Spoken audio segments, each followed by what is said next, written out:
ಇವಾಗ ಬೇಸಿಕಲಿ ನಿಮ್ಮ ageing boys ಎಲ್ಲ ಏನಾದ್ರು ಸಿನಿಮಾ ಡೈರೆಕ್ಷನ್ ಅಂತ ಕೈ ಹಾಕೋದಾದ್ರೆ ಆಲ್ಮೋಸ್ಟ್ ಕಮರ್ಷಿಯಲ್ ಆಸ್ಪೆಕ್ಟ್ಸ್ ಇರೋ ಸಿನಿಮಾಗಳನ್ನ ಅಥವಾ ಬೇರೆ ಬೇರೆ ಜಾನರ್ಸ್ ಸಸ್ಪೆನ್ಸ್ ಥ್ರಿಲ್ಲರ್ ಅಥವಾ ಏನಾದ್ರು ಆ ಥರ ಚೂಸ್ ಮಾಡ್ತಾರೆ. ಎಲ್ರಿಗೂ ಇಷ್ಟ ಆಗುತ್ತೆ ಅಥವಾ ನಮ್ಗೆ ಪರ್ಸ್ನಲಿ ಇಷ್ಟ ಆಗುತ್ತೆ ಅನ್ನೋ ಕಾರಣಕ್ಕೆ. ಬಟ್ ನೀವು ಒಂದು ಕಂಪ್ಲೀಟ್ಲಿ ಆರ್ಟ್ ಮೂವಿ ಥರ ಅಂದರೆ ತುಂಬ ನ್ಯಾಚುರಲ್ ಆಗಿ ಇದು ಆರ್ಟ್ ಸಿನಿಮಾ ಅಲ್ಲ ಸರಿ ಇದು ಆರ್ಟ್ ಸಿನಿಮಾ ಅಲ್ಲ ಆರ್ಟ್ ಮೂವಿ ಥರ ಐ ಮೀನ್ ಆರ್ಟ್ ಮೂವಿ ಥರನೂ ಅಲ್ಲ ಇದು. ಓಕೆ, ಎಲ್ಲೋ ಒಂದು ಕಡೆ ನಮ್ಮ ಮನೆ ಜಗ್ಲ ಮೇಲೆ ಕೂತ್ಕೊಂಡು ಅಕ್ಕಪಕ್ಕ ಮನೇಲಿ ಏನು ನಡೀತಿದೆ ಅಂತ ನೋಡ್ತೀವಲ್ವಾ, ಅಷ್ಟು ಒಳ್ಳೆ ಫೀಲ್ ಕೊಡುತ್ತೆ. ಅಷ್ಟು ನ್ಯಾಚುರಲ್ ಆಗಿ ಕಂಪ್ಲೀಟ್ ಆಗಿ ಒಂದು ಊರನ್ನ ನಾವು ಹಂಗೆ ಎದುರುಗಡೆ ನೋಡ್ತಿದ್ದೀವಿ ಅಂತ ಫೀಲ್ ಆಗುತ್ತೆ. ಸೊ ಯಾಕೆ ಈ ಥರ ಸಿನಿಮಾ ಮಾಡಬೇಕಂತ ಅನಿಸ್ತು? ಅಂದರೆ ನಾನು ಸಿನಿಮಾಗಳನ್ನ ನೋಡೋಕ್ಕೆ ಶುರು ಮಾಡಿದಾಗ ವರ್ಡ್ ಸಿನಿಮಾಗಳಲ್ಲಿ ನನಗೆ ಒಂದಷ್ಟು ಸಿನಿಮಾಗಳು ತುಂಬ ಆಕರ್ಷಿಸ್ತು. ಅಂದರೆ ಈಗ ಎಂಟರ್ಟೈನಿಂಗ್ ಅಂತ ಒಂದಷ್ಟು ಸಿನಿಮಾಗಳು ನೋಡ್ತೀವಿ, ಎಂಟರ್ಟೈನ್ಮೆಂಟ್ಗೆ ಅಂತ. ಬಟ್ ಕೆಲವು ಸಿನಿಮಾಗಳು ಇದು ಯಾವುದೋ ಅಂದರೆ ನನ್ನ ಕತೆ ಅನಿಸ್ತದೆ ಅಥವಾ ನಾನು ಫೀಲ್ ಮಾಡಿರೋ ಎಮೋಷನ್ನೇ ಅಲ್ಲೂ ಪೋರ್ಟ್ರೇ ಮಾಡಿದಾಗ ಅದು ನನಗೆ ತುಂಬ ಇಂಪ್ಯಾಕ್ಟ್ ಮಾಡ್ತು. ಸೊ ಅದು ಈ ರಿಯಲಿಸಮ್ ಅನ್ನೋ ಜಾನರಲ್ಲಿ ಈ ರಿಯಲಿಸ್ಟಿಕ್ ಫಿಲ್ಮ್ಸ್ಗಳೆಲ್ಲ ತುಂಬ ಆಗುತ್ತೆ ಅಂತ ಅನಿಸ್ತು. ಸೊ ನಾನು ಅದನ್ನೇ ಪ್ರಾಕ್ಟೀಸ್ ಮಾಡೋಕ್ಕೆ ಸ್ಟಾರ್ಟ್ ಮಾಡಿದೆ. ಸೊ ನಾನು 2 ಫಿಲಮಲ್ಲಿ ಆ ರಿಯಲಿಸಮ್ನೇ ಥರ ಟ್ರೈ ಮಾಡಿದೆ. ಸೊ ಫೀಚರ್ ಫಿಲ್ಮ್ ಅಂತ ಮಾಡಿದಾಗೂ ರಿಯಲಿಸ್ಟಿಕ್ಕಾಗಿ ಮಾಡೋಣ ಅಂತ ಮೊದಲನೇ ಸಿನಿಮಾಗೆ ನಾನು ಆಯ್ಕೆ ಮಾಡ್ಕೊಂಡಿದ್ದಂಥ ಜಾನರ್ ರಿಯಲಿಸ್ಟಿಕ್ ಡ್ರಾಮಾ ಅಂತ. ಸೊ ಬಟ್ ಇದರಿಂದ ನಾನು ಬೇರೆ ಬೇರೆ ಥರದ ಸಿನಿಮಾಗಳನ್ನು ಎಕ್ಸ್ಪ್ಲೋರ್ ಮಾಡಬೇಕು ಅನ್ನೋ ಆಸೆ ಇದೆ. ಅದರಲ್ಲೂ ಈ ಸಿನಿಮಾದಲ್ಲಿ ತುಂಬ ಸಹಜವಾಗಿ ಬಂದಿರೋದ್ರಿಂದ ಎಲ್ಲರೂ ಆ್ಯಕ್ಟಿಂಗು ಅದನ್ನ ನಿಮಗೆ ತರ್ಸಕ್ಕೆ ಹೇಗೆ ಸಾಧ್ಯ ಆಯಿತು? ಅವ್ರಿಗೆಲ್ಲ ಹೆಂಗೆ ಟ್ರೈನ್ ಅಪ್ ಮಾಡಿದ್ರಿ, ಏನು ಕತೆ? ಅಂದರೆ ಅವರ ಜೀವನದಲ್ಲಿ ಏನು ರೆಗ್ಯುಲರಾಗಿ ಅವ್ರು ಏನು ಫೇಸ್ ಮಾಡಿರ್ತಾರೆ, ನಾನು ಸಿನಾರಿಯನ್ನು ಆ ಥರದೇ ಕಟ್ಟಿದ್ದೀನಿ. ಅಂದರೆ ಕತೆ ನಾನು ಬೆಂಗಳೂರಲ್ಲಿ ಕೂತ್ಕೊಂಡು ಬರ್ಕೊಂಡ್ರು ಕೂಡ ಆಮೇಲೆ ಒಂದು ಸತಿ ಆರ್ಟಿಸ್ಟ್ ಫೈನಲೈಸ್ ಆದಾಗ, ಈಗ ಇವನು ಫೈನಲೈಸ್ ಆದಾಗ ಇವನು ಗಾಡಿ ಹೊಡಿತಾನೆ, JCB ಹೊಡಿತಾನೆ. ಸೊ ಸಿನಿಮಾದಲ್ಲೂ ಇವನು JCB ಹೊಡಿತಾನೆ. ಸೊ ಆ ಥರ ಅಂದರೆ ಇವ್ರುಗಳಿಗೆ ಹೊಸದೇನು ಮಾಡೋಕ್ಕೆ ಬಿಟ್ಟಿಲ್ಲ. ಸೊ ಆದ್ದರಿಂದ ಅದು ಇಬ್ರಿಗೂ ಈಸಿ ಆಗುತ್ತೆ, ಅವ್ರಿಗೂ ಈಸಿ ಆಗುತ್ತೆ, ನನ್ನ ಕತೆಗೂ ಈಸಿ ಆಗುತ್ತೆ.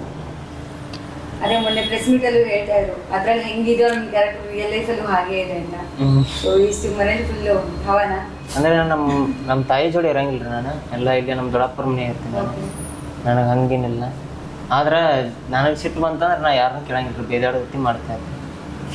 ಓಕೆ, ಫುಲ್ಲು ಹಾಂ ಅವರಿವರ್ ಎನ್ನದೇ ಬೇದಾಡ್ತೀನಿ. Next level. ಅದ್ರಲ್ಲಿ ಅಮ್ಮಗೆ ಹೊಡಿಯೋದೆಲ್ಲ ಸೀನ್ಸ್ ಇದೆ.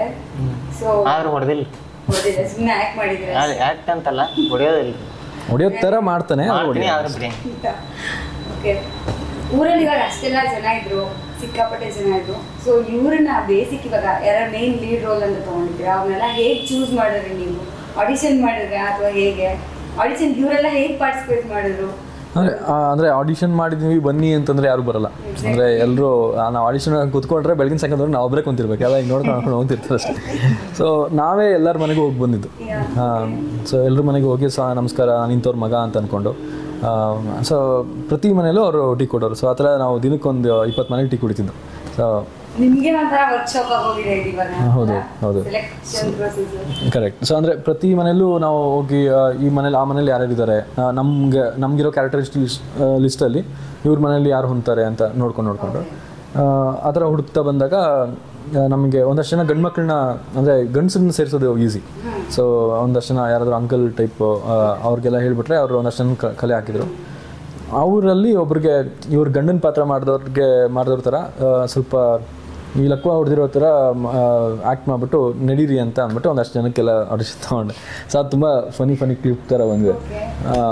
ಸೊ ಎಲ್ಲರೂ ಹಿಂಗೆ ಮಾಡ್ಕೊಂಡು ಅಂತ ಸ್ವಲ್ಪ ವಂಕವಾಗಿ ನಡೆದು ಅದರಲ್ಲಿ ತುಂಬ ರಿಯಲಿಸ್ಟಿಕ್ಕಾಗಿ ಮಾಡಿದ್ದು ಇವ್ರ ಗಂಡನ ಪಾತ್ರ ಯಾರು ಮಾಡಿದ್ದಾರೆ ಅವರು ಅವರ ಸಿನಿಮಾ ಇಡೀ ಸಿನಿಮಾ ನೋಡಾದ್ಮೇಲೆ ನಿಮಗೆ ಅವ್ರು ನಾರ್ಮಲ್ ಆಗಿದ್ದಾರೆ ಅನ್ನೋದನ್ನ ಇಮ್ಯಾಜಿನ್ ಮಾಡೋಕ್ಕೂ ಆಗಲ್ಲ. ಅಂದರೆ ಅಷ್ಟು ರಿಯಲಿಸ್ಟಿಕ್ಕಾಗಿ ಅವರು ಬಾಯಿ ಸೊಟ್ಟ ಮಾಡ್ಕೊಂಡು ಕೈ ಇದು ಮಾಡಿಕೊಂಡು ತುಂಬ ಅವರಲ್ಲಿ ಆ ಟ್ಯಾಲೆಂಟ್ ಅವರಲ್ಲಿ ಇತ್ತು. ಸೊ ಅದರಿಂದ ಬಟ್ ಅವ್ರು ನೋಡಿದ್ರೆ ಡೈಲಾಗ್ ಡೆಲಿವರಿ ಸಿಕ್ಕಾಪಟ್ಟೆ ಸ್ಟ್ರಾಂಗ್ ಆಗಿದೆ. ಅವ್ರಿಗೆ ನಾನು ಸೈಲೆಂಟ್ ಕ್ಯಾರೆಕ್ಟರ್ ಕೊಡ್ತೀನಿ. ಅವರು ಅದಕ್ಕೆ ಅದರಲ್ಲೇ ಓವರ್ ಆ್ಯಕ್ಟಿಂಗ್ ಮಾಡೋಕ್ಕೆ ಸ್ಟಾರ್ಟ್ ಮಾಡಿದ್ರು, ಏನೋ ನಾವು ಅಂತೆಲ್ಲ ಸ್ಟಾರ್ಟ್ ಮಾಡೋದು. ಬಟ್ ಇಲ್ಲ, ಏನು ಮಾಡಬೇಡಿ ಹಂಗೆ ಅಂತ ಅಂದ್ಬಿಟ್ಟು ಅವ್ರನ್ನ ಟೋನ್ ಡೌನ್ ಮಾಡಿದ್ದಾಯಿತು.